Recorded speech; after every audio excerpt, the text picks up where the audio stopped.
Welcome back to Kapeleris Talk TV. My next guest is an accomplished healthcare executive with over 30 years experience. He is the owner of In Our Care Home Care Services, Victor Oliveira. Thanks Hi, for having Victor. me. There's a lot of seniors out there. It seems like the community is getting bigger and growing with more and more seniors. Is that true, or is that a perception? Well, it is not a perception. Our population are living longer and healthier lives and living much independent lives. Speaking statistically based on Mississauga statistics, in 2014, our population in the region of Peel was 1.37 million, and estimated 118,000 were over the age of 65. What's going to happen over the next 10 years based on those demographics? By the year 2024, the population in the region of Peel will grow by 12%, but the seniors 65 and over will go to 14%.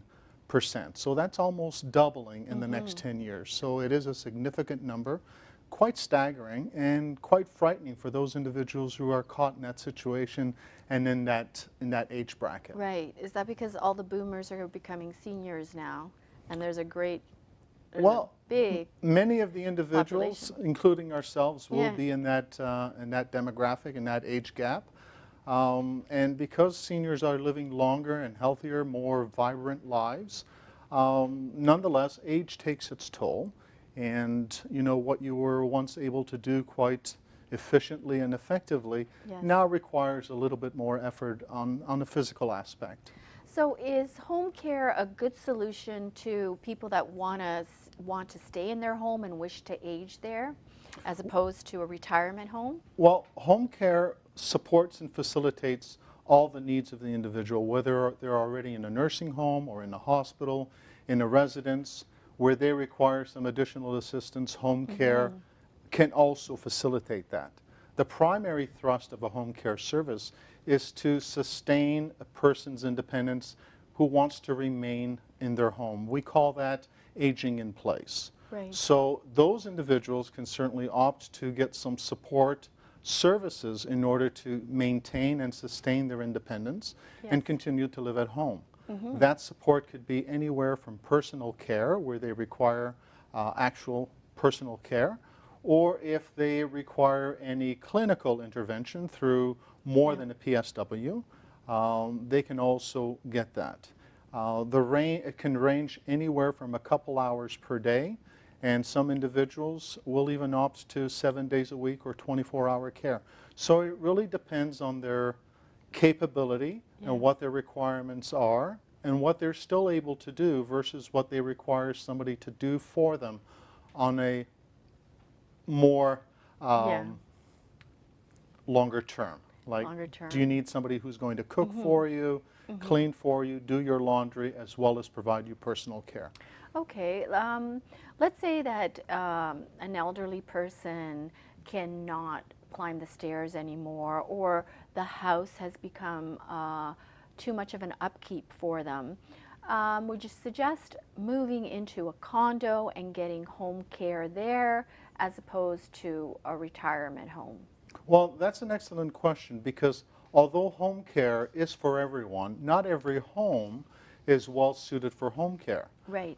Certainly there are many clients who have a two-story home and their primary live-in residence is on the first floor. So certainly the layout of the home is critical. That doesn't take away from any modifications that can be done to a two-story home. It could easily suit a home care arrangement. But ideally, even for the clients, for individuals' needs, something on everything that's on the first level, like a condo, a bungalow, certainly those would be the preferred arrangement to facilitate and to help clients remain in their home for as long as possible. And that is the term, because there are instances when institutional care cannot be avoided, but it can certainly be deferred for as long as possible with the right arrangement at home. Give us an idea of what happens when a caregiver goes into a senior's home. Okay. So take us through the process. So typically it all starts with an assessment meeting. between myself and either the client if they're cognitively intact, or a power of attorney, whether it be a son, daughter, or relative. We meet to really understand what the care needs are for the client. Right. Because this is a very individual geared business. No two clients are alike, because we are there to facilitate not only their needs but their physical health, any ailments that they have. So everything is unique to that individual. Right. Once we understand what the care plan is going to look like, we offer the client a selection process, and they will actually work with us in selecting the prospective caregiver, whether it be a personal support worker or a PSW, or a registered nursing practitioner or an RPN, depending on their clinical care needs. Okay, so you provide all of that. We provide all of that. So we make an introduction with our caregiver. What we're trying to gauge is a connection, because this business really is about a relationship forming. We understand that that person need to initially trust come you. into the home is a stranger, Yes. but our thrust is to gain their respect, to gain their trust, and create a long-sustained relationship between them and the caregiver. Actually, that was my next question. Like, how do you deal with seniors or clients older people that are apprehensive about you going into the home and see you as a stranger? How do you handle that? How do you facilitate things like that? Do you usually ask for a relative to be there just to get accustomed to the relationship? Well, I know I had problems with my parents too. They didn't want, a stranger coming into their home. That was one of their big things. Well, I think there's a common fallacy that, seniors are not very trusting. But let's face it, there are a number of things going on in our community, and we hear about it every day with scams and frauds. So rightfully so, not just seniors, anyone should really be cautious when they invite somebody to enter their home. Right. But you can't really sell a business based on a meeting, right? I would never ask someone to say, trust me. Yes. You have to earn that trust. And in order to do so is you need to do follow-up visits to make sure once the caregiver is in place. I do bi-weekly meetings with the client or the relative, good. whoever is looking after the account or the assignment. And on every 2 weeks, I meet with them to make sure that the services that we're delivering is meeting their needs. Can we tweak a little bit? Can we improve upon what we're doing? Because this is really about meeting their needs. This is not about getting another client. That's true. Do you ever go into a home and you detect elderly abuse or anything like that? And if you do you report it? Has that ever happened? Well, I think it's everyone's mandate, not just ourselves or our caregivers. I think the general public needs to be a little bit more sensitive to elder abuse. But if we were to have evidence of abuse, absolutely we would report it, because that shouldn't be tolerated, whether it be by a caregiver, And there's a lot of loved one, or a family member. And there are many forms of abuse. Yes. We know the traditional abuse of physical abuse, but there are abuses that go far beyond that. There is abuse of authority, abuse of finances. Yes.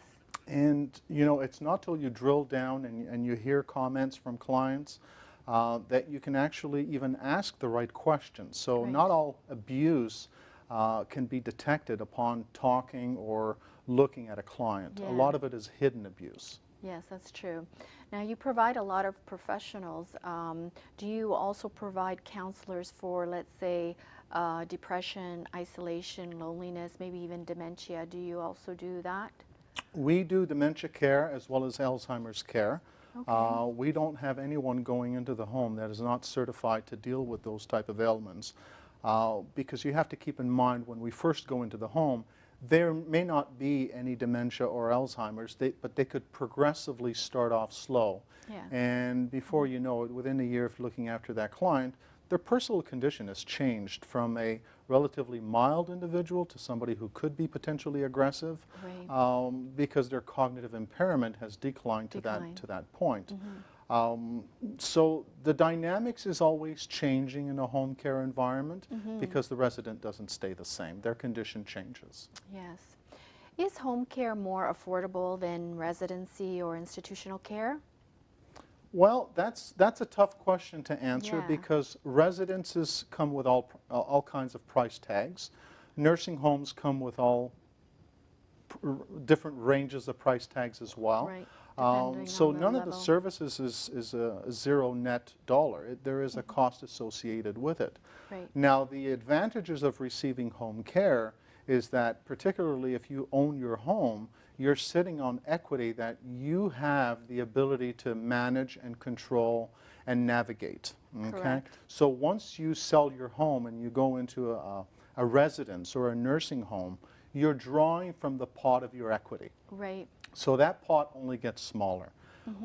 While you're in your home, and yes, you will be paying for home care, you're also sitting on the equity of your home that continues to grow. Okay, so 5 years down the road, if you've paid $100,000 towards care, chances are your property is also increased by 100,000. I'm just throwing the number out there. Whereas if you were in a facility, that wouldn't be the same. That's true. Also, with some of the residences that offer condominium type arrangements, there are conditions that pre-qualify you to be a resident in there. So if your condition changes 5 years down the road and you're no longer a suitable candidate to remain in that residence, you might be in a position to have to start at square one and looking for other options. But you've paid 5 years into this residence facility that you're no longer suited for now. Correct. So home care takes all of that away. Our rates are very economically, very competitive. Right. I would say we are the lowest in the region Really? of Peel. But nonetheless, when you calculate the hours, it's not a cheap transaction to undertake. Right, and you were also saying that a person can move into a nursing home or a senior's home, and as time goes on, they're going to maybe deteriorate or get sick, and they're going to eventually need home care service. So now they're going to be paying for the institutional care or the senior, the rate of the home, as well as the home care.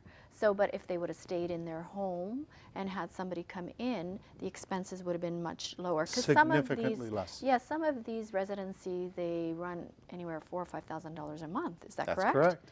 Yeah, and that's without having a disability. Is that correct? That's with having full cognition and having a level of independence that would pre-qualify you to live in one of those residences. What are some of your fees for home care? Our fees for home care start from $20 an hour to $22 an hour. And the reason it's a sliding scale, it is dependent on the frequency and the length of the shifts. And in some instances where they will have us for 7 days, we will even go below the $20 per hour. Okay. So, but again, it's very personal to the individual's ability to afford services. We're Yes. not in this to make $1 million a year, right? We firmly believe that there is a void that requires home care services. Right. We want to fill that void affordably. Okay, and we want to be able, because we are privately owned, I own the company, so obviously the thrust of any business is to make a dollar, obviously. Right, and But you- we want to do that over volumes rather than making it on one or two individuals. And you also have payment options available, I assume, right? for We have a people? wide range of payment options, and the previous guest said that checks is something that's gone the way of the dodo bird, but Yeah. it is still a very well-respected form of payment that Yeah. today's older adults still believe. They want that paper trail. And Yeah. obviously we accommodate to that. We Okay. have online payment, we have debit, we have Interac. There's a wide Everything. range. One more question before we go, because we're out of time. What are some of the other services that you offer that make you different than other companies? Okay. Yeah, So just the very traditional quickly. home care services provided non-medical support for personal care. We don't stop there. When a client calls us, the caregiver that goes into the home is providing personal care. We do laundry service, we do housekeeping, that's cleaning. We do the laundry and the cooking, from meal preparation to serving. We do the dishes, we do everything.